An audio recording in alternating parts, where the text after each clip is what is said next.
Can you hear me, sir? Hold on just 1 second. Okay. Okay, test 1, 2. Yeah, I can hear you. Excellent, excellent. How you doing today? I'm doing fine. How are you, sir? Good, peaceful and strong.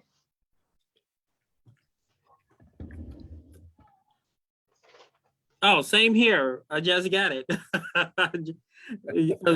a few minute, I would say a few second delay there. So I just heard you. So yeah. I'm glad everything is going good. So just let me know when you guys are ready, and we'll go from there if that's okay with you. Okay, that's well. Let me ask you a question. Can you hear me nice and clear? I can hear you nice and clear, but again, let me remind you before you say anything, you're currently on live. Okay, no problem. No problem. I appreciate that warning. I have a tendency of when I'm doing these, I holler at the computer because it's as if I'm hollering towards the mic, and people constantly tell me it don't take that. So I'm trying to get used to talking in just a normal voice. Okay. Is somebody joining us or? Oh, you know what? I actually invited people to join the link. I thought they would be able to watch from wherever, but not actually join. Oh, okay. Okay. So the link that I've yeah, they're trying to get in. So, oh, the link that you provided me wasn't just right. the uh-oh. For you. Right. And I start. You started something, man. That's Yeah, okay. That's okay. I started That's okay. to get in touch with you and ask you if that was the case. No, that's fine. That's fine. You're fine. You're fine. Okay, sir. Okay. So if you're ready, lock and loaded, just let me know when you're ready to start. Yep, I am ready. Okay. We're gonna start the countdown in 3, 2, 1. Good evening and welcome to the Drive at 5 on IntellectualRadio.com/iHeart radio station. I'm your host, Roman, coming to you live via Zoom today, live in the flesh. So please don't forget to stay tuned to IntellectualRadio.com/iHeart radio station after the Drive at 5 for Warriors Talk with Rochelle at 6 p.m. Tonight, my guest via Zoom is the CEO and founder of Albane Advantage Consultants. His moniker, Get Albane Advantage and Be Ready. Please give a Drive at 5 welcome to Eric Benton. Welcome to the Drive, sir. Good afternoon, and thanks for having us. So please give IntellectualRadio.com/iHeart radio station your background. So my name is Eric Beckton, born in the city of Chicago on the west side, throw it up, right? So came from the west side, moved to Maywood when I was very young, so the hometown of the slain Black Panther Party member of Chairman Fred Hampton. Was primarily reared here in Maywood, had parents that was both Second Amendment advocates, and so they believed in firearms and firearms in the house. In fact, that was a popular thing with Black families, shotguns everywhere, if you remember, or if you had that experience. Went to Proviso East High School, Emerson Elementary School, Proviso East High School, and attended the Corolla Center for Inner City Studies. Got into firearms training back in 1995 as a part of my responsibility to a group at the time that was known as the Outdoor Leadership Skills Project, where we took members of the community out into semi-wilderness environments and taught them survival skills and preparedness work. And so that was my first introduction to firearms training back in 1995, and have been doing it ever since. So tell us a little bit about Albane Advantage Consultants. You explained during your background a little bit, but can you expound on your organization there, your business? I'm sorry. Absolutely, absolutely. And so that's actually pronounced Abang, and it's from the Akan Adinkra symbols of many of us are familiar with the Adinkra symbol Sankofa, which is the bird looking back over its back, getting the egg. It's not taboo to go back to get what you have lost. So, but Abang, the symbol itself is one of the Adinkra symbols, and it represents a double security or a double fence is what it actually represents. And so when I formed my company in 2016, that was 2 years after concealed carry had came to the state of Illinois, which of course it came in 2014. And so in 2016, I formed Urbane Advantage. And the primary purpose of Urbane Advantage coming into being was to make sure that there was a culturally relevant and a culturally sensitive place that people of African American ancestry could come and get firearms training. And so I've tailored my program to accommodate the Black community. I've had Hispanics as well as Koreans and many others join the class, but the class is primarily catered, if you will, or at least developed from the understanding of the African American experience. So, what was the inspiration to create a company to prepare Blacks in knowing as well as obtaining a FOIA card firearm throughout the legal process? Right. So the inspiration is that, again, my parents were Second Amendment people. And again, I don't know if they was staunch advocates of the Second Amendment as much as they was staunch advocates of self-defense, right? My mother actually had an expression, and she would always tell us as it relates to her pistol, that I would much rather get caught with it than without it. As we know, in 1982, there was a handgun ban in the city of Chicago. And while that was present, because we spent a lot of time in the city of Chicago, because that's where our family was at. Again, I came up from that background. And so the inspiration was to make sure that, because I have two friends that have firearms companies, firearms business, right? Firearms training businesses. But the primary purpose of us doing this work collectively as we do it is to make sure that we can offer good training, quality training to Black people, to African Americans, and to make sure that they feel like when there's a discussion that's taking place in the room, that the perpetrator that's being talked about, when you have to have this victim and the person that's being victimized, right? Then you realize that they're not talking about you. A lot of times when you go to these classes and to these other places, as in many instances, the only Black person in the room, when that conversation comes up, it seems as if they're often talking about you. And so it's an interesting dynamics. And so I work to make sure that Black people do not feel uncomfortable, and that they feel and understand that even in urban environments, because in the rural environments, it's not that much of a challenge as it relates to talking about firearms, but for them to understand that they are capable of having in possession a firearm, using it effectively and safely. Let's rewind back. You said there was a ban in firearms in the city of Chicago. Can you tell us a little bit about that ban? You said in 1982?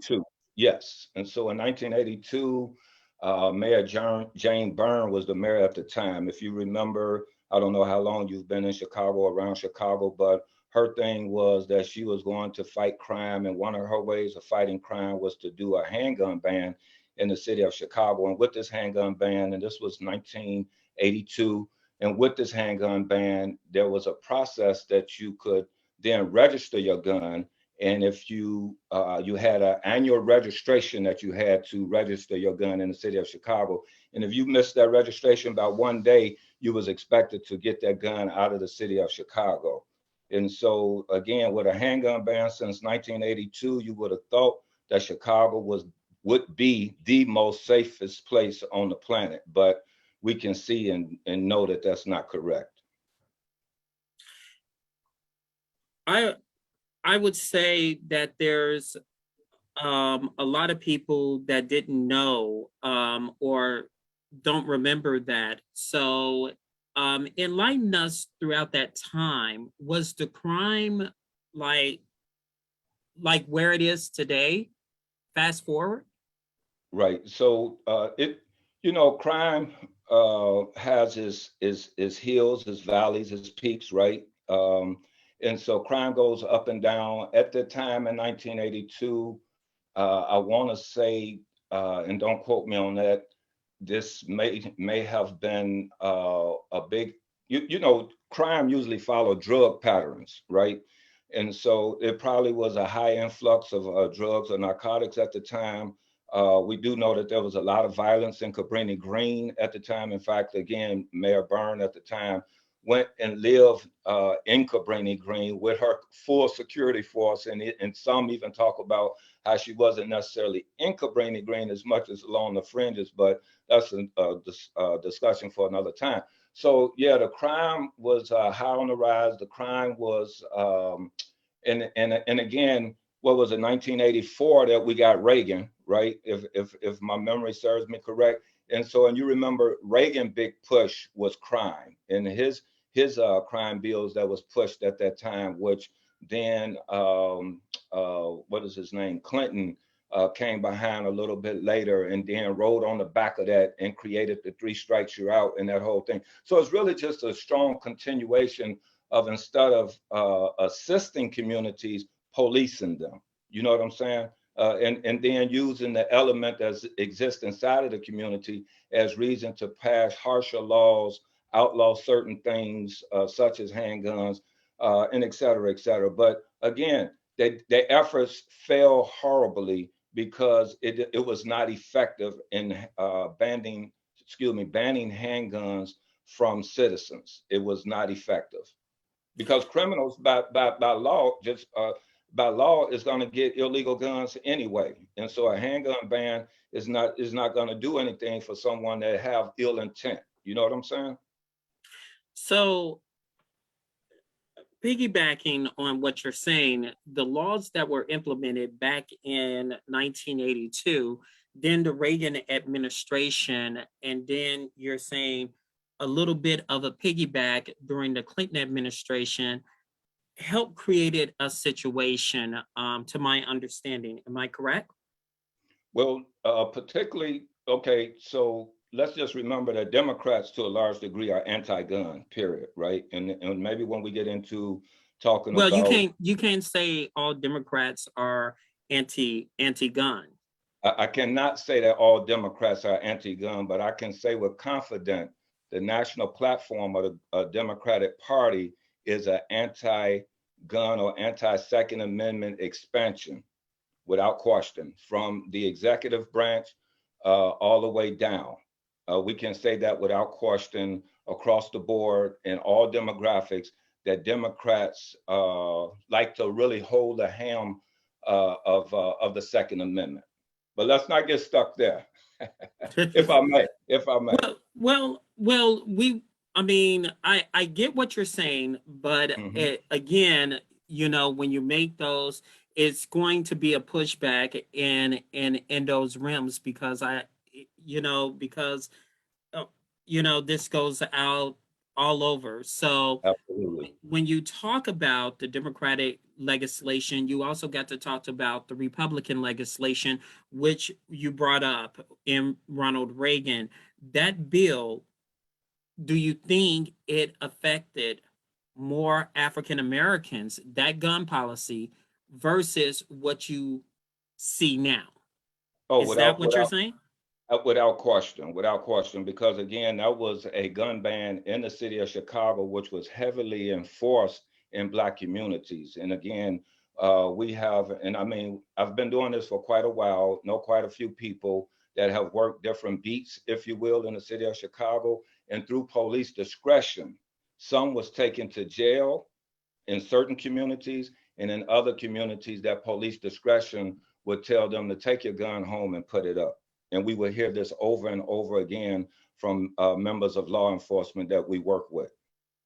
And so absolutely, again, this becomes policing instead of assisting the community. Even when you would catch not a criminal or someone that you knew didn't deserve to have a gun, but someone like myself that would have been in the city of Chicago, not wanting to be there without a gun, even though I know that it would be illegal, and then I get caught with it. They see that I have absolutely no record, but because I'm caught within, inside of the Black community with it, then I would end up going to jail. Whereas if I was of another ethnic group in another community, oftentimes we know without question, because again, we have people within the ranks that would tell us the discretion would then let those go home, while those of us, even good guys, if you will, are going to jail or getting the charge.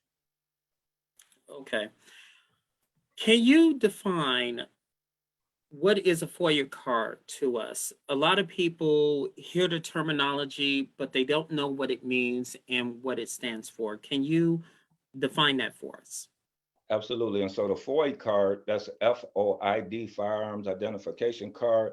Illinois is maybe one of 4 to 6 states that have a type of card of that nature that you're required to have if you want to do anything in the state of Illinois with firearm or ammunition. You will have to be in possession of a FOID card.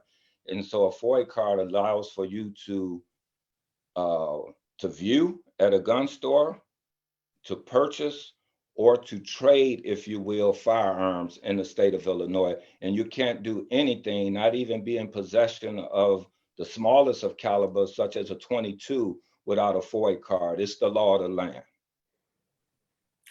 So in your class, take us through the process in getting a FOIA card. Right. So when the process of getting a FOID card, and again, that's pronounced FOID as in Lloyd, but with an F, so FOID, not spelled the same, but so a FOID card is, you will go online to the Illinois State Police website, you will create an account. When you create an account, you will establish a username and a passcode. I want to say it. Never ever forget your username, never ever forget your password, because their system is horrible in getting back to you when you're trying to get information. And so you would do that, and then from there you would apply for a FOID card, and then from there it's just a series of buttons you have to push. You would provide them a bus picture, no hat, no glasses, no mask, right? And then you will pay $11 in some small handling fee, I think of 22 or 38 cents or whatever it is. And then that FOID card is good for 10 years. They will mail you the FOID card. It will come from the Illinois State Police, regardless of which picture you sent them. If you have a state ID on file or a driver license on file, that's the image that they will actually use. It's a pretty simple process. There are absolutely no age restrictions to it. Normally it takes 30 to 45 days, give or take, to get a FOID card. And why is that no age restriction? Discretion on it. Right. There's no age restriction because it's just restriction. I'm sorry. It's just a right or a privilege, I guess, since you have to have access to it, that they don't restrict ages. But everyone, when it comes to firearms, there's an age restriction, and so you can have a FOID card, right?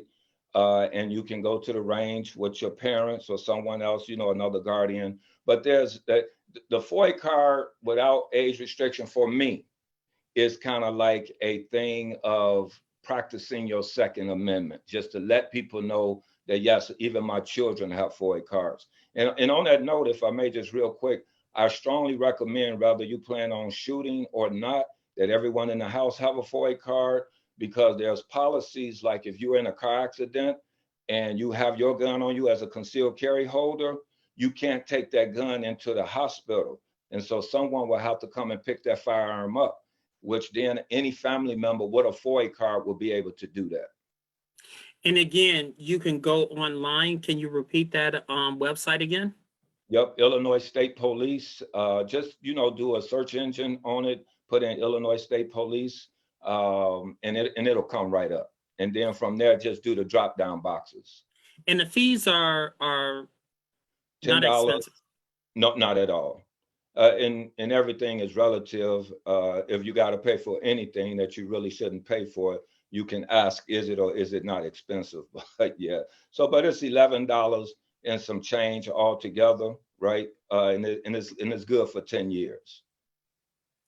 In your class, you teach how to properly hold and fire a weapon. Can you tell us about that? Yep. So one of the things about firearms instructors, when you have a good firearm instructor, you understand that there's a lot of people that's coming in for the first time that have literally never handled a firearm in their life, right? And so we have what's called the ABCs of firearms. And in that, you deal with your proper grip, your proper stance or platform of what you would be shooting from, your trigger manipulation, how you would then be able to aim the gun. And we take people through that step by step with hands-on actual unloaded firearms, right, with safety flags in them, so that to make sure that even if you wanted to get around in the chamber, you couldn't. So it's completely safe. And so we do that prior to going to the range. And so by the time they're at the range, they have worked all of the manipulations of the firearm except for actually live fire. Okay, I'm going to do a demonstration where people on the street, movies, and sometimes actors, and Oh, yeah. do. They sometimes when you watch cop shows, they go like this, right? Oh, yeah. Nowadays, it's like this. The gangster. That's right. Right. You call this the gangster, right? That's what the industry call it. I think they mock gangbangers, and so yeah, going gangster. Mm-hmm. Okay. So in that, can you describe the difference if I fire it this way or this way? Yep. And so interesting enough, I have a blue gun available to me. This is just a molded piece of plastic that costs about $45, $55. And so I'll use this, completely harmless, just a molded piece of plastic. Okay. So when you, in its easiest terms of understanding, when you're holding a gun this way, your front sight and your rear sight can be aligned with your eyes, right? So you can look through here and assess what you're shooting at, right? The challenge here is that you would then have to kind of like look through here like this, and this is not normal. Do that make sense? This is not normal because the sights on your gun would technically need to be, I'm trying to make sure that you and the audience could see it, but here and here. And so it becomes problematic. And the other thing about this, as I understand, is that when they shoot, the problem is because of their fear for the gun and the bang and the fire and everything, they're shooting like this, turning away from the gun. And so you have two challenges now. On the one, you're not using your sights, your aiming tools, right? And then two, you're turning your head away from the gun to actually shoot the gun, which both are problematic. Describe the problematic situation to us, please. The problem is, again, in order for me to hit anything, I have to have an aiming mechanism, correct? Or an aiming device. And on a handgun, a rifle, and just about anything else that you plan on shooting, with the exception of things that's GPS and, connect to satellite, you have to look through a rear sight here and properly find, looking through this little bitty hole right here, this little bitty gap. Let me see if I can get that right there. And finding, where can I find it? I've got to figure out that front sight. And so you got that little bitty hole to find this front sight that's down here. And then from there, you put that on your target. And so you have what we call sight alignment, and then what we call sight picture. And so you will need that. And so if you're shooting like this and your sights over here, we know you're not using those for that, right? And then if you're turning your head away from whatever it is that you're shooting, because if you're fearful of the bang or whatever, and again, this is what people suspect, this is where this comes from, then again, you're not looking and you're not using your sights, the tools that have been given to you. And more than likely, you're missing your target. More than likely. And that explains the high miss rate as well as the high rate of innocent people being hit. In today's society, the Second Amendment, which you just mentioned, is defined as the right to bear arms. This is not the case for Black Americans who is carrying a gun legally. However, still Blacks will get shot, judged, and stereotyped as they are because they're Black and they have a right to defend themselves. This in the Second Amendment. There's the however component. The however component is more clear that people might think it is more whites than it is Blacks that the Second Amendment is for. The reason I say that is because of what you see now and then, and people who are legally carrying a FOIA card, people who are legally trained, and they still get judged, stereotyped, and stuff like that. Do you think the Second Amendment is hypocritical towards Blacks, saying it is okay for other ethnicities to carry a firearm legally, however, not for Blacks? Right. So let's just be very honest with this conversation and that the context of that question. There's no part of the United States Constitution that's given the same considerations to African Americans, Black people, as given to their white counterparts. None. Many aspects of the Constitution as a whole, this country makes sure that its European citizenry is allowed to practice it to a large degree and is full. And that any time African American or Black person or whatever wants to practice those aspects of the Constitution, they have to force government to let them do it, right? I mean, any aspect, whether it's the First Amendment, the Second Amendment, the third one, any of them, right? And so let's just be clear on that first of all. So, and understand that I am a Black person that carry a gun every day of my life and 3 guns on Sundays, okay? So understand that when I say to you that this question of Blacks being armed, they're not going to be treated the same. I, as a Black person in this country, do not expect to be treated the same anyway. Now, and again, that this is not a statement of acceptability as much as it is an understanding that since it came up, the Constitution, let's just make sure we're clear on it. So as an armed Black person, as an armed Black man at that, right, an armed Black man, I understand that because I am armed, I have to take, like with everything else, extra precaution when it comes to that. Now, let me just give a quick caveat to that. One, it had to have been, this is February, it had to have been December, early December. For whatever reason was happening in my life, I got pulled over by the police 4 different times. Now time was a Black police officer. No problem on any of my pullovers, right? And so a big part of us going through that process is, again, being extra careful and being extra mindful of our own situation, our own reality, right? When he approached the car, he or she approached the car, they see a Black person. When they approach the car, now that they ask the question, are there any guns or anything in the car that I need to be aware of? Yes, officer, I'm a concealed carry card holder. My firearm is on my hip at the 3 o'clock position. My credentials is in my left front pocket. How would you like to proceed? So again, all of this interaction is not accidental, but purposely. I am using a language that they may or may not understand, because what I need them to know and to understand, and this is what Black gun owners have to understand, and this is no justification for them mishandling us. Understand that. Are you with me?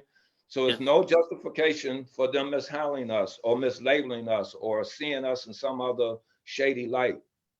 But in using this language, it helps them to understand that this is not the typical person dealing with this firearm. This is an informed citizen that got this gun.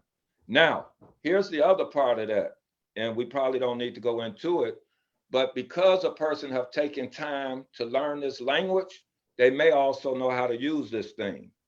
And so now they understand that I need not be stupid with them because death goes both ways, right?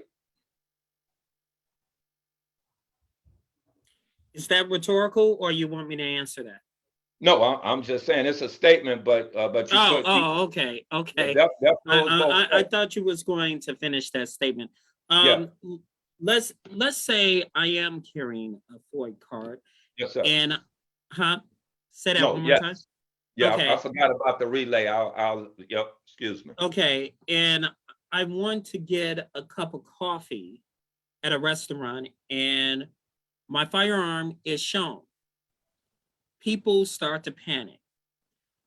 Are they panicking because I have a weapon, or panicking because I am Black carrying a weapon? Your thoughts on showing your firearm that is visible in public places while being Black? Right. Again, and I have not had permission to use his name, but there's a brother that's a retired law enforcement officer who gave us the quote that is concealed carry, not revealed carry. And so we have to be very mindful to make sure that our firearm is what the state says, mostly concealed. The state does not say that the gun, now in some states, if your gun is seen, it's actually a felony, right? And in the state of Illinois, it said that the gun should be mostly concealed. And so if someone happened to see the gun, flash the gun or whatever, there's really no harm, no foul per se, right? And it should just be a matter of covering the gun back up now that you've noticed that it has happened. But we can't control how other people react, right? We can't control how other people react. And in the court of law, when we put someone on the stand and you start talking about how someone else was feeling or how someone else was thinking, they will tell you right away you can't do that. You can't interpret someone else's thoughts or feeling at that time. And the best thing that we can do as everyone is freaking out, stay calm and say, oh, excuse me, everything's good. I'm a good guy. And you can either finish your transaction or you can say, hey man, to the agent or whoever is at the counter, right? I'm gonna leave, right? And then just turn around and walk out. No harm, no foul. And of course, there'll probably be a call from the police. And when the police come, again, hands up, nice and clear, right? And then articulate to the best of your ability what has just transpired. But there are no guarantees with this piece. There are no guarantees, as we are starting to see and the others are starting to believe, there are no guarantees of being Black in America. And I think that sometimes when these types of questions come up, people are asking as if there's a magic ball or a magic bullet, excuse the pun per the conversation, to changing something for Black people. Our reality, with or without firearms, legal or illegal, is going to always be met to a large degree with suspicion. And there's nothing that we can do about that. That problem was here before we came. As much work as we do and have done in this country to correct racial or to address racial challenges, it haven't moved very far and it haven't moved very fast. Why do you think we're not having these conversations in the Black community? Firearm conversations? Yes. We don't have firearm conversations in the Black community as I think about it. And let's make sure that we're talking communities, because in the rural communities, Black people are having these conversations.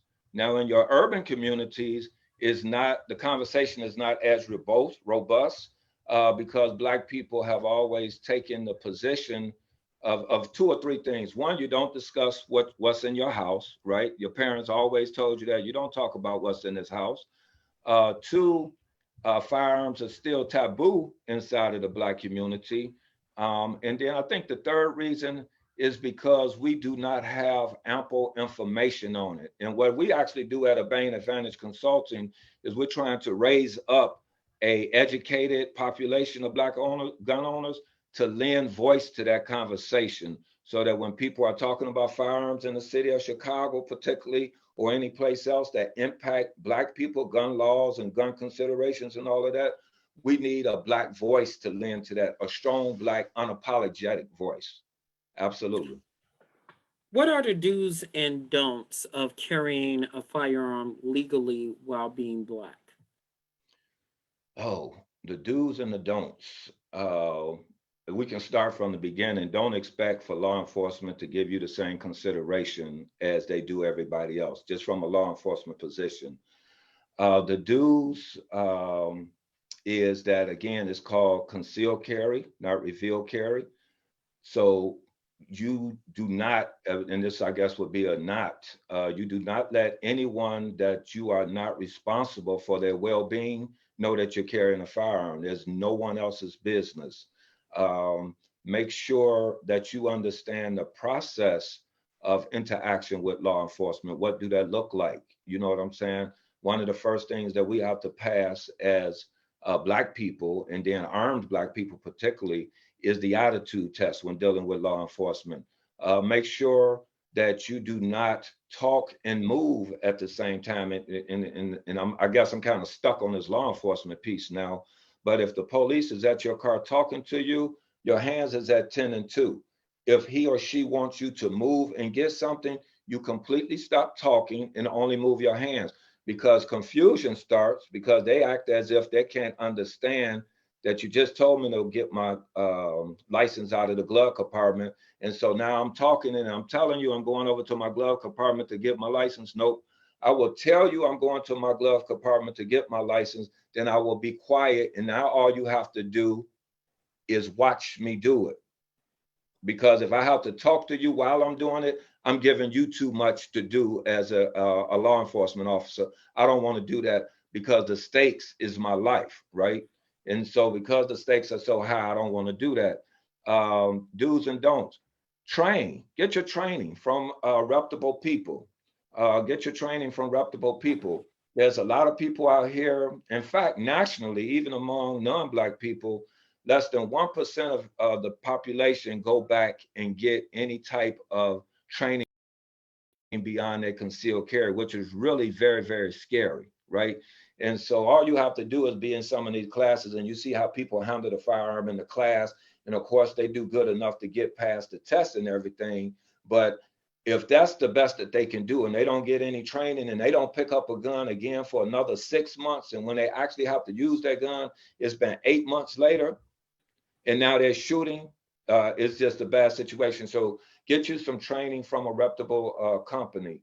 And so I guess there's a few other do's. Take your training serious. Take your responsibility of defending your life and your family life seriously. Yeah, so just in that area, keep law enforcement interaction in mind and keep your training in mind, because as we witness what transpired with the security guard, you will be responsible, regardless of which intentions, you will be responsible for the final resting place of every round that comes out of your gun. So training becomes paramount.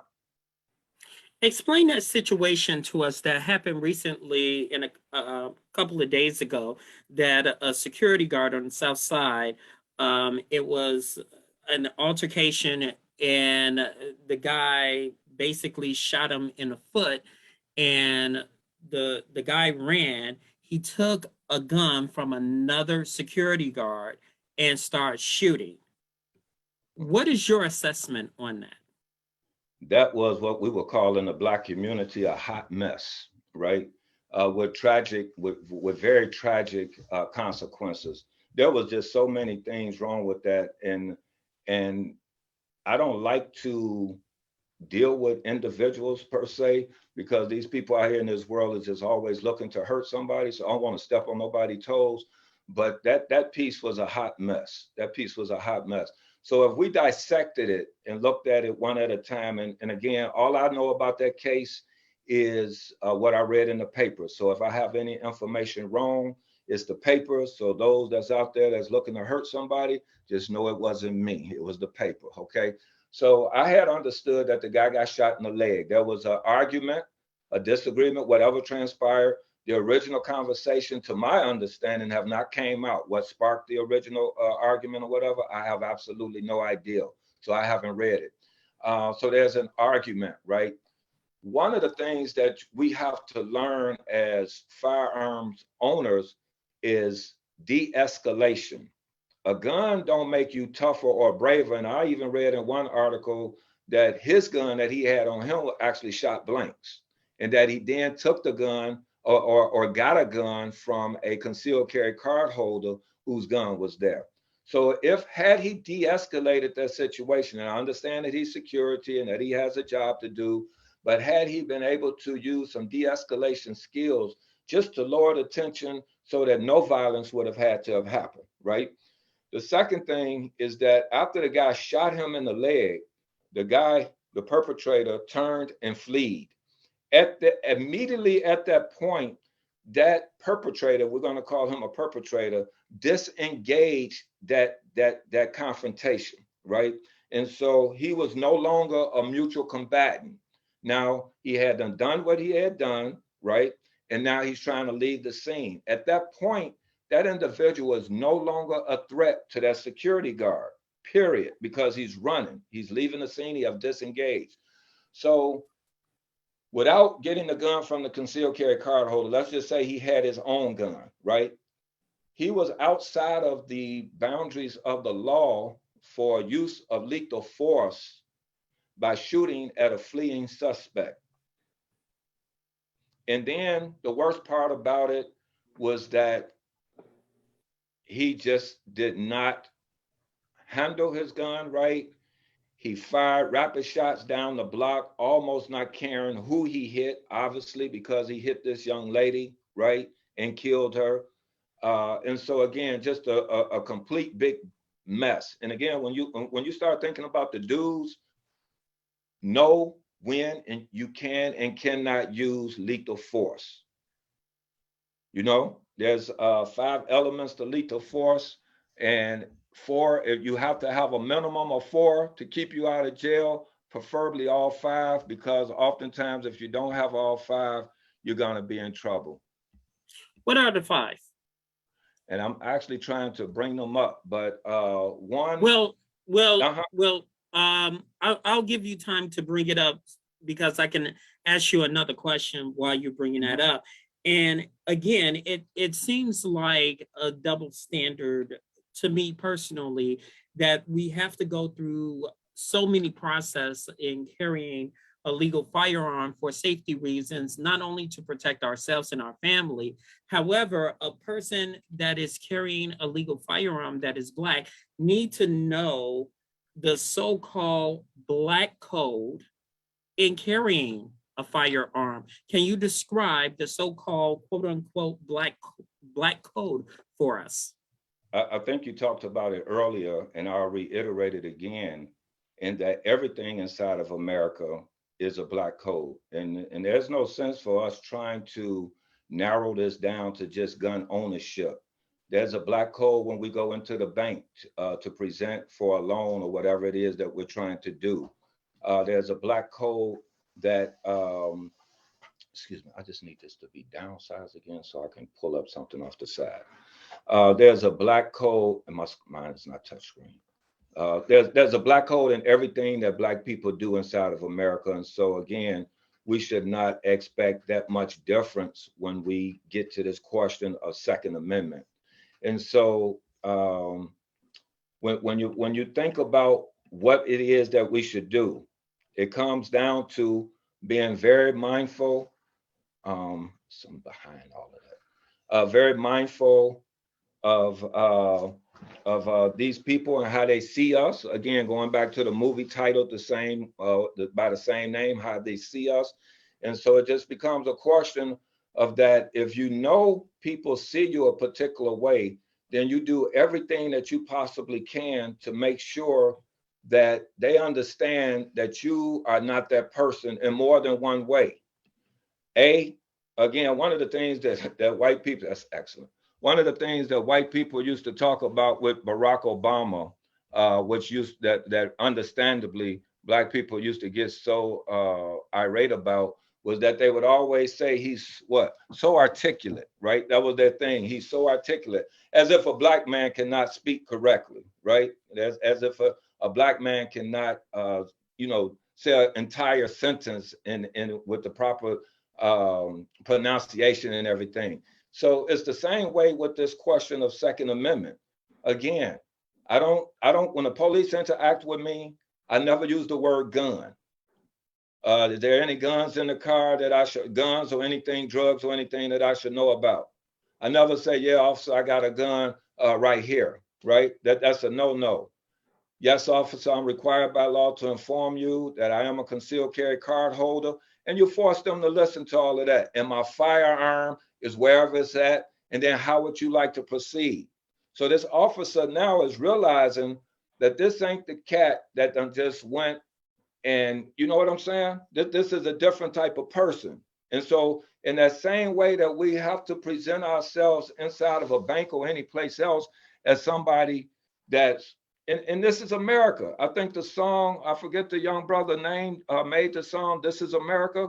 If we act like we want to forget that just because of Second Amendment, everything else we think we know is only going to confuse us. And so because this is America, African Americans have to understand that, yes, there's a different way that we have to approach that. There's a white guy on YouTube who have this disagreement with these other white people at the gun range, the owners of the gun range, the range safety officers and things of this nature.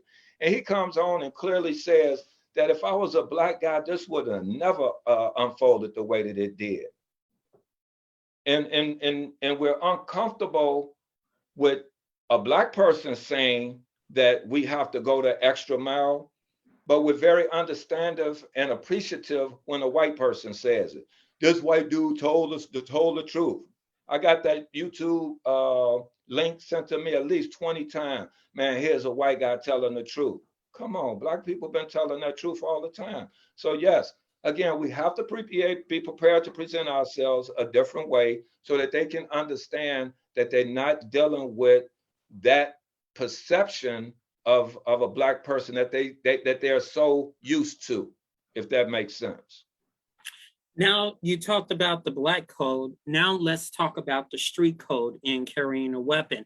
When you stop by the police, the street code basically says, don't ask. If the police don't ask, you don't tell. What do you say to that? I am an advocate of the same thing. I think I got stopped last month 4 times in like 2 weeks. And 2 of the times the officers asked about firearms, I told them, and again, they taking my driver license back. And so they know that I'm a concealed carry card holder, right? Because you give up your privacy to a national database to let any law enforcement that run your driver license know that you are a concealed carry holder. That don't mean that hold on 1 second. So when they run your license plate, now, just your license is just supposed to be connected to your license, your driver's license. Yeah, just your driver's license. So when they ask for your license, that's where the connection comes that you are a card holder, a legal card holder, correct? Correct. Mm-hmm. Do you think it should be like when they run your license plate, it should already be there so the police already know why they're running your license plate before they pull you over? That's 6 of one thing and a dozen of another, because, you know, I don't want to sidestep the conversation, but if you're familiar with the prison system in the box, checking the box, right?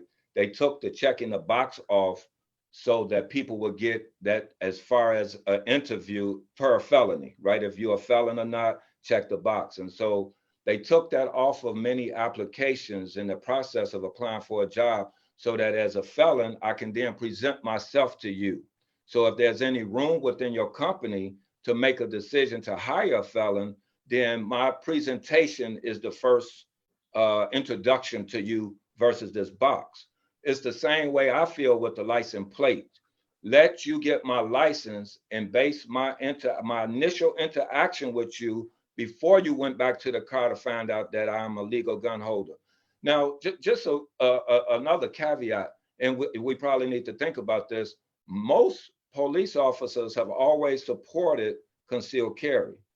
And they also understand that if I have a concealed carry card holder, there's a good chance that 9 times out of 10, this is a good guy, because the state does not give concealed carry to people who have questionable backgrounds, convictions of different crimes, and things of that nature. So that becomes the first thing that officers should understand, that for the most part, this has to be a good guy because he have the ability to get the license, if that makes sense. But per the Black Code, or the understanding of dealing with these people as law enforcement doing these stops, we have to just be sure to present ourselves the best way we can. When the lights hit, we know they behind us. Why are we study driving as if we don't know that they trying to wave us down? Nope. Hit your flashers right away to let them know I recognize that that's me. You're trying to get their attention. You pull over. Already have your window down. Don't make the officer ask you to roll your window down. You know he coming to talk to you. If in the process of him or her coming to the car, you want to get things out, then do that. I don't recommend doing a lot of excessive moving while law enforcement is coming to the car or while they're sitting behind you in the car, because again, what are they thinking about you? Here's a Black person, now they up here moving. What are they hiding the drugs? What are they doing? Nope, I stay still, let them come to the car and tell me what they want, then I give it to them. Now, when you want to reveal, if you want to reveal that you have a concealed carry, you can give them your driver's license and your concealed carry license at the same time. That's one way of letting them know that, yes, I'm a concealed carry card holder. But me personally, if they don't ask, I don't mention it. That's just me personally. If the police ask to search your car or get out the car and you have a legal firearm, I remember earlier you said have your hands 10, 10 and 2. Yes, sir. 10 and 2. And you also said the glove compartment. There are some people, again, street code, basically said you should have your license and your registration on your sun visor, so it'll be easy. The officer knows where you're going, and so forth and so on, so you can easily reach down instead of the glove compartment or something like that. Something that's easy and visible for both parties to stay safe. You say to that? I don't have a problem with that. The problem with me keeping my license up there is that I keep my license in my wallet, which I then keep in my left cargo pocket or in my left pocket, right? Because I'm right-handed, and so my firearm is usually somewhere on the right side of my body or accessible via my right hand, and so my credentials is then to my left somewhere. I don't have a problem with having your credentials in the visor. That's not a problem again. But then as I get out the car, I have to then put those back in my wallet. And so it becomes a problem for me. I think that we always try to work around and accommodate what would be easiest for us and what would improve our chances of getting home alive. And I think that if you think that that works best for you or any individual, right, I think that that's what they should do.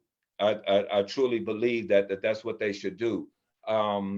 But again, you get these people that approach your car that's just bent on hurting you, then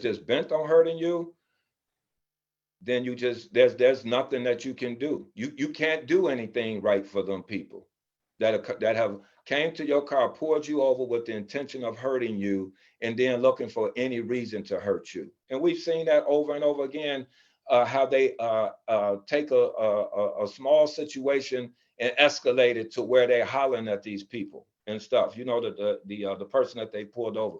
Why? because they got out their car with the intent of causing this person a night of hell or a morning of hell. So, yep. Let's say if the police wants to search you and you have a firearm on you, what you should do in that case?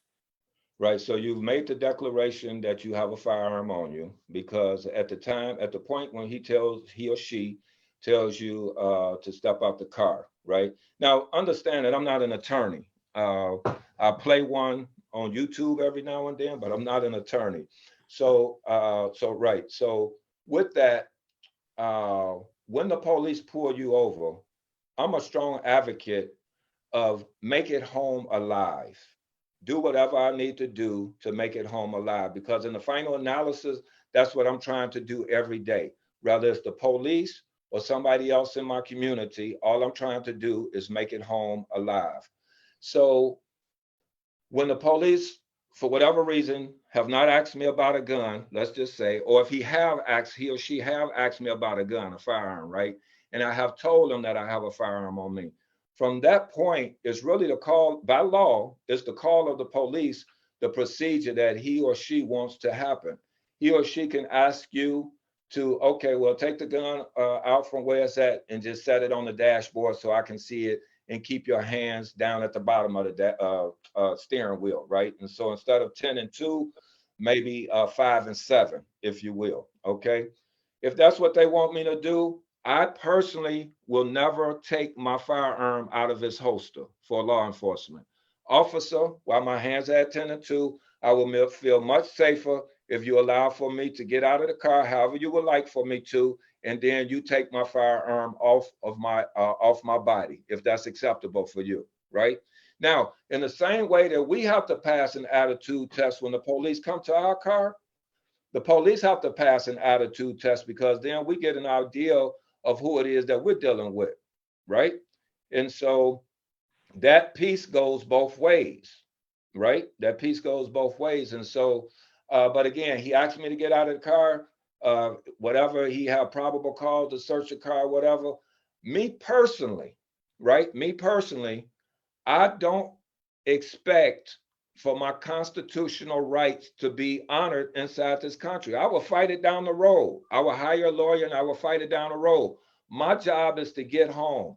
If getting home means let this man do or woman do what he or she wants to do, to let them see I ain't trying to hide nothing, help yourself. And then I will get their badge number and their ID. What I can record, I will, right? And then I'll follow up with it. It's a losing battle, family. It's a losing battle. And I understand we have our rights. I understand that, right? You also have a right to die and be killed. Now, the big question is, do you want to die for something like that?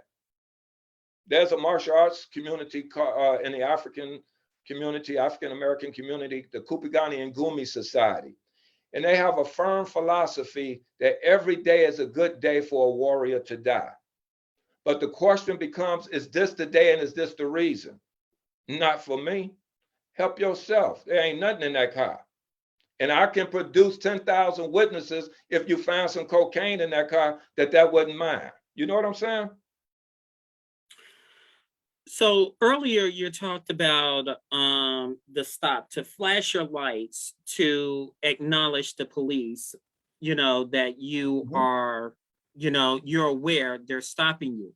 However, some of them basically drive down the road to a well-lit area. However, that is a double standard, because white motorists can get away with that. Blacks do not. Tell us what your thinking process that you want us to do at that point in time. You're in a dark lit area. The police is stopping you.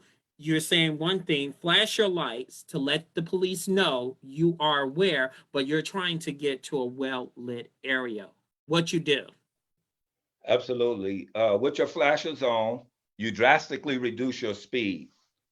Roll your window down, give them a thumbs up or whatever, and give them the same thing that they do to you, like when they want you to pull over, right? When they pull beside you and they'll do this, or if they're standing out on the side of the road and they do this, letting you know to pull over. flashes on, windows down, thumbs up or whatever, and yep, let's just go up here. I was doing 75 in a 65 zone, right? I'm going to reduce my speed down to 25. I don't want them to think that this is a chase. This was the situation with O.J. Simpson, if you remember. They say, it's hard to call it a chase. He's only doing so much speed, right? And then at that point, you can get on your phone and call a loved one and let them know what's happening. Then immediately from there, call that state police trooper, whatever state you're in, call and get connected to their dispatch and let them know your full name, you're driving this car, you're being followed by a law enforcement vehicle, and you're just trying to get to a safe spot, a well-lit spot, excuse me. And so that's the best that we can do. That's the best that we can do. And again, there are no beautiful, 9 times out of 10, when a Black person is being stopped by the police, they panic, especially if they have a firearm in the car. What to do in that case? So there's no reason to panic, right? Panic is the process of panicking is knowing something needs to be done, but you don't know what it is. And so there's no need to panic when you absolutely know, let me hit my flashers. If this is a well-lit area, to your point, let me pull over. If it's not, let me drastically reduce my speed, put my flashers on, make my quick phone call to my loved ones, and then call the local police or whatever, or the state police if you're on the highway, trying to get in touch with them. But there's no need to panic. But I understand that. I understand that because there have been articles that I have read where they're actually calling this a hunting season and things of that nature. And so as you read that and as you're being fed that, you can't help but to think about that. And so again, there is no perfect cookie cutter for these situations because it really depends on the officer that's pulling you over. If the VAT, and let me say this, and I hope that the Black community don't crucify me for this, but the vast majority of law enforcement agents are not out there to actually hurt you. They're not. Now, because we run into these idiots that do want to hurt us, then we're faced with a situation, are we going to let them hurt us? And that's the conversation that many of us are not ready to have for multiple reasons, and I understand that. And so, again, they got to pass the attitude test in the same way that we got to pass the attitude test. So I done did everything that you done asked me to do, but yet you still acting a fool with me. This is what I'm running through my mind, right? So now the question becomes, how am I going to start contending with him or her, right? Because again, this have to go both ways. This have to go both ways. And people are not ready to have that conversation. They're ready to raise money. That George Zimmerman, the firearm that he killed Trayvon Martin with, sold on auction for tens of thousands of dollars for more than what it's worth. What would we give to a person in defense of their life fighting the police for a GoFundMe?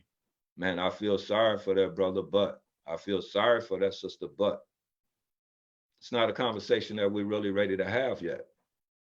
But death goes both ways, unapologetically. I am not letting anyone kill me without me having any say so in it, right? So I have to pass an attitude test when he get to the car or she get to the car, and he or she have to pass an attitude test when they're interacting with me at my car. Let's discuss stand your ground law in some states. However, here in Illinois, we don't have a stand your ground law. However, it is, I know, certain circumstances. However, it is mainly in southern states. What a person should do if they are faced in a situation with a stand your ground situation, carrying a legal firearm? That's an attorney question, but and that's an attorney question. In the easiest way that I can say this, since I'm based in Illinois, is two things. One, don't take Illinois law to another state, right? In the state of Illinois, someone punch you, the best you can do is punch them back. Someone punch you in Indiana, you can actually shoot them for that type of assault, right?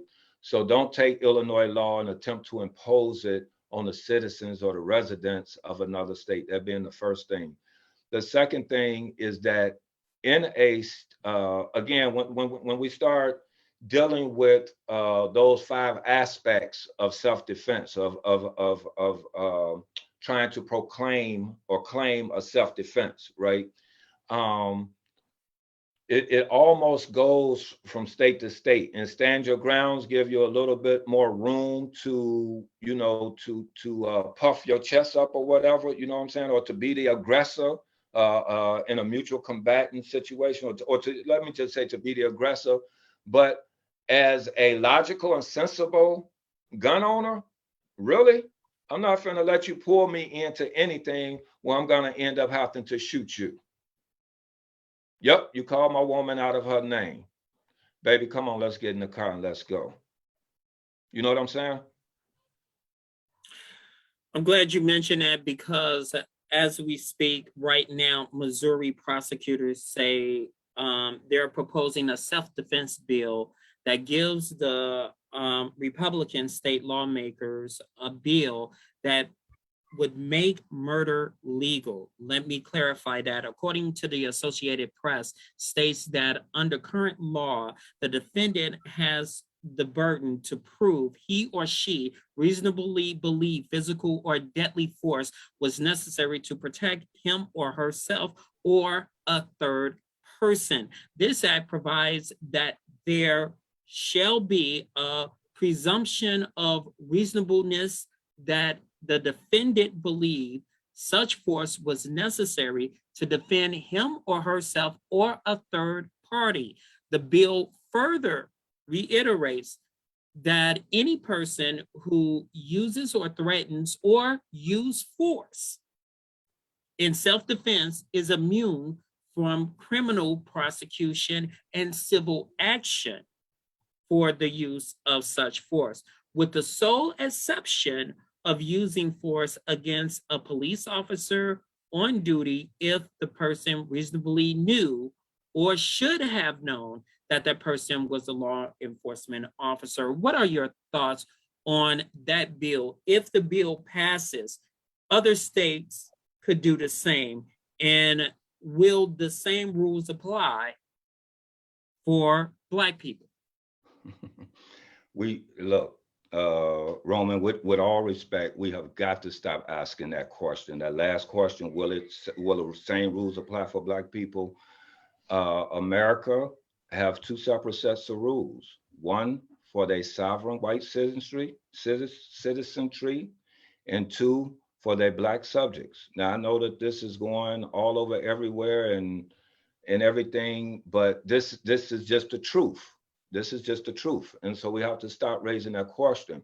Now, unless I missed something in the front of that, I just want to say that Illinois have a very similar law already on the book.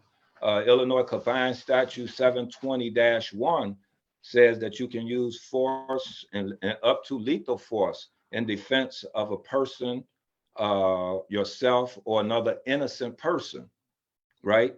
That's already on the book in Illinois. Illinois actually have pretty loose guidelines for the use of deadly force. And so there are some caveats to that when you start talking about disparity in numbers, right? When you start talking about the old against the young, when you start talking about men against women, when you start talking about the disabled against able bodies, all of those are exceptions of where the use of deadly force is completely justifiable. And I mean, we will have to go into each individual one of them to discuss them so that we can pull out all of the nuances. But to a large degree, it's the same thing. And then 720-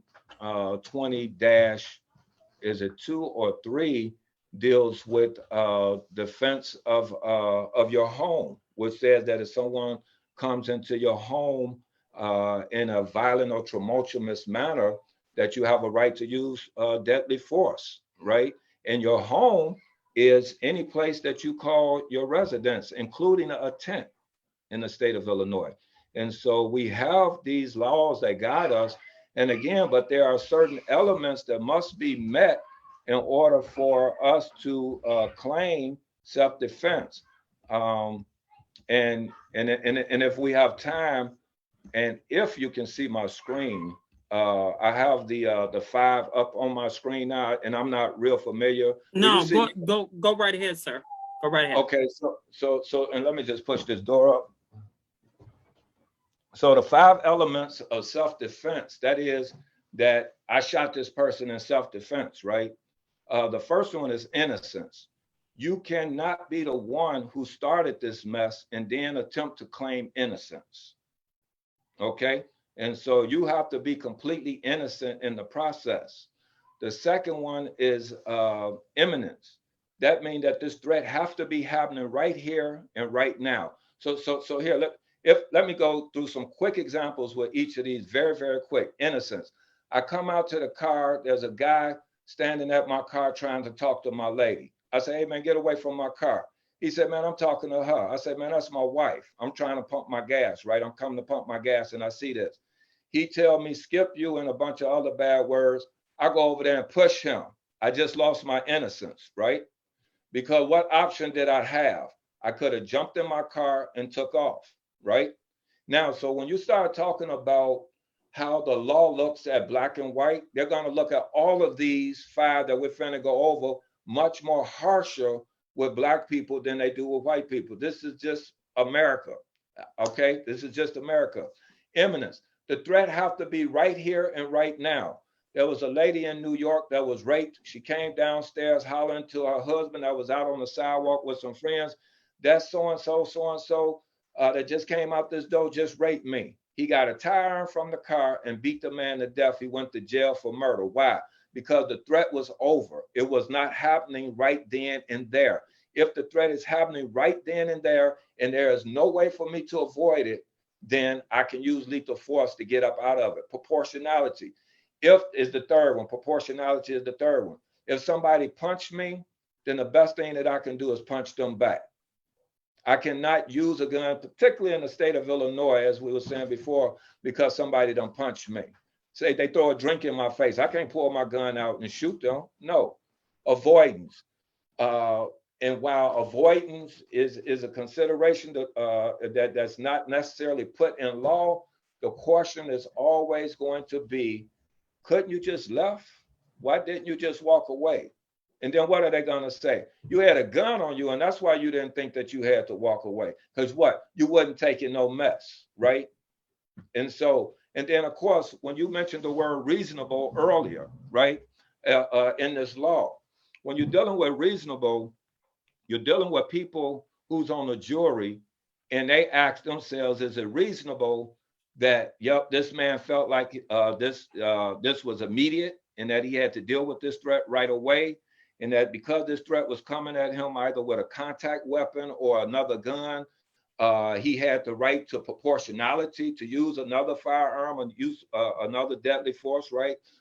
And is it reasonable to believe that the actions of this person, physical action, verbal language, and aggression towards this person, is it reasonable to believe that, yes, this person was coming to hurt me, and that's why I started shooting him or her, right? And so if you have all 5 of those lined up, nice and neat, you're going home. 4 out of 5, you may have a little time in court. Less than 4, you're going to jail for a very long time. And so this is what the Black community have to understand, going back to that security guard. Was that threat immediate anymore? He had already been shot. The dude was gone. Had he, was he completely innocent in that? We don't know. We don't know what the exchange was. We don't know who pushed who first, et cetera, et cetera. But proportionality with the shoving. Should the other dude use the gun to stop him from pushing and shoving him? Absolutely not. Either one of them could have avoided that by walking away. And here's the question with that as well. Could the security guard that supplied him with the weapon will be charged with accessory to murder? Yeah, I'm looking forward to. I've been trying to and put fillers out and told everyone that if you get any updates on this case, let me know, because these types of cases make excellent conversations in classes for critical thinking, right? And so uh, I suspect, and again, I'm not an attorney and I don't know what happened. I suspect one or two things. Either that guy's going to be charged with that murder who surrendered his concealed carry license, because it was not my impression that another security guard gave it to him. From what I read in the newspaper, it was just another. It was a concealed carry card holder who gave him his weapon. And so when it comes down to, and he's starting to look at that murder charge, right? He's going to probably say that the guy took the gun from him. At least I know I would, right? So, no, I did not give him my gun. He knew I carry and he took it, especially if I'm looking at a murder from this idiot's action. But I'm just as stupid if I gave him my gun, right? And I probably deserve to be in jail right with him. I suspect that, yep, he'll probably end up being charged. And if not, he's definitely going to, he's going, I would think that without question, he should be charged. But again, I'm not trying to step on nobody's toes because I don't want nobody to see me out here in these streets. No, that's okay. You got a class that's coming up. Tell us about the class, the who, what, when, where, and why, and what they'll be learning in the class. We on during this interview, we have given out scenarios and stuff like that. That's part of it, but also you got hands-on training. So describe the process. Tell us about it. Okay, so I have a 16-hour course coming up for concealed carry, February 26 and 27. The 16 hours as mandated by the state. We start at 8 a.m. on Saturday and end at 5 p.m. on Saturday and Sunday. That's February the 26th and the 27th. Our classroom portion is held at 713 South Fifth Avenue in Maywood at Mastermind Nutrition. And our range portion is done at Article 2 in Lombard. And so in day one, we get all of the basics of understanding of the firearm and everything out of the way. Day two, and the gun handling out of the way. Day two, we actually go to the range first thing that morning from 8 to 12, Lombard, right, Article 2. And then we come back to the classroom for the last 4 hours of class, where we discuss the use of deadly force, when you can and cannot use it, action with law enforcement, what to expect during a firefight or a gunfight or a shooting. There's a difference between a shootout and a shooting, and what you should expect to feel psychologically, right, after a shooting. And so that's, again, is February 26 and 27. It's an all-inclusive course, and so you can register at Urbane Advantage. That's Urbane, ABAN, Alpha Bravo Alpha November, then the word advantage .com. And if you have any questions, you can shoot us an email at urbaneadvantage@gmail.com. The course itself is $250. It's all inclusive. And so we provide the use of the firearm, your ammunition, your holster, because we teach you how to properly and safely draw from a holster. Because if you're going to be concealed carry, you're going to need to have your gun in a holster or some kind of carrying option. All of your learning material, all of your learning equipment. The only thing that we ask the student to bring is a baseball cap, because we shoot semi-automatics, and a belt, something that with pants with loops on it. And so something that we can make sure that the holster attaches to. We have a real good time. And so we don't let the gun get in our way of learning, right? We just have a real good time there. And again, it's culturally relevant. So I make it really strong and connected to the Black community. And then if people have already taken their concealed carry, we have another class coming up March 6th. It's a 4-hour class at Article 2 in Lombard called Honing the Fundamentals. And again, going back to people who have never taken a class, they just barely worked through their initial class and they haven't touched the gun. That class would be excellent for them that have already taken their concealed carry class. And then just lastly, let's say you're not ready for a concealed carry license yet, but you want to take the class and you want to engage the process. We have on the website listed what we call an active participant, where you actually get to sit in on the class, do everything else that everyone else do, and then get to shoot and everything. You just don't get the certification for licensing. And that's $150. And the class itself is $250 if I didn't say that, excuse me.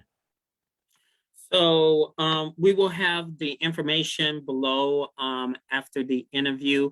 Repeat the website and stuff like that, and so people can get a hold just in case they were grabbing a pencil or a pen. Okay. Yep, excellent. And from what I understand, I think it's just been dropped into the chat. And so they should be able to pick it up from there. But again, that's Urbane Advantage, www.urbane Alpha Bravo Alpha Alpha neighbors. Let me start over. www.alpha Bravo Alpha November, then the word advantage.com. And if they want to shoot us an email, it's urbaneadvantage@gmail.com.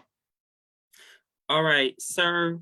Don't be a stranger to the Drive at 5. Come and we'll discuss some more issues like this. It's long overdue.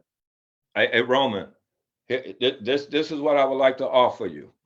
I would like to offer you to take this class, right? Yep, I want to offer you to take this class, but it gets better. I'm going to let you take the class at half off, this upcoming class. Look, this is one of those, this deal only lasts a small time. This upcoming class for $125. And then whenever you're ready, we come back and talk about your experience. I wish I could take you up on that that offer, but unfortunately I can't. Okay. So and I'll give you the reason why off air. I'm going to share that with my audience later on. So I thank you. I thank Earl for giving me a little bit more time to talk to Eric. Eric, again, don't be a stranger to the Drive at 5. That's going to do it for us. And I'm sorry for the people who wanted to chime in on the conversation. It was, we'll have more time for you as well. So I apologize to that. Go right ahead, sir. Yeah, thank you, Roman. And my apologies to everyone that I gave the link to. I knew that you wouldn't be able to involve in the conversation. And so my apologies for that if you had an understanding that you would be able to engage. So it's not all on you. I just want to make sure, Roman, it wasn't all on you. Well, thank you. I don't want people to say that host. Right, that's right. That's right. That's right. Right. So I thank you, and you guys have a wonderful week. Wanda behind the scenes, Earl in the studio, thank you so much. You guys have a wonderful week. Hey, call me when you're ready for me to come back, and I'll be here, sir. Okay, thank you, sir. All right. Thank you. Bye-bye. Enjoy myself.